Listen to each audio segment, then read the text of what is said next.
silence. Mr. Speaker, and I thank the Honourable Minister. This is a topic that's come up quite often in the round of questions to the Honourable Minister. But I do note that the legislation before us includes, where appropriate, ensuring that the patient has been informed of other means of alleviating suffering, including mental health services, counselling services, palliative care.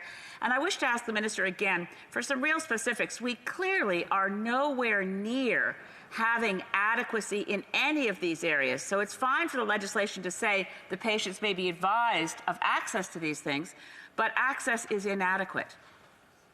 Honourable Minister. Well, thank you, Mr. Speaker.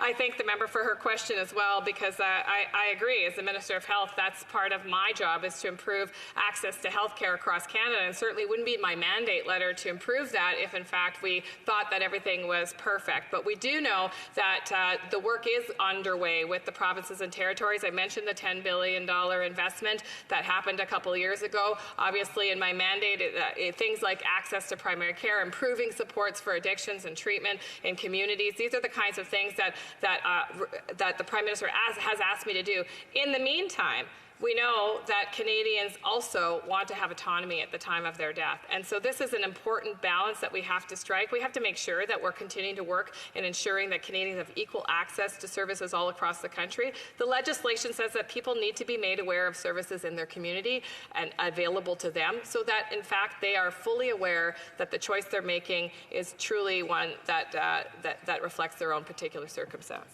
Time for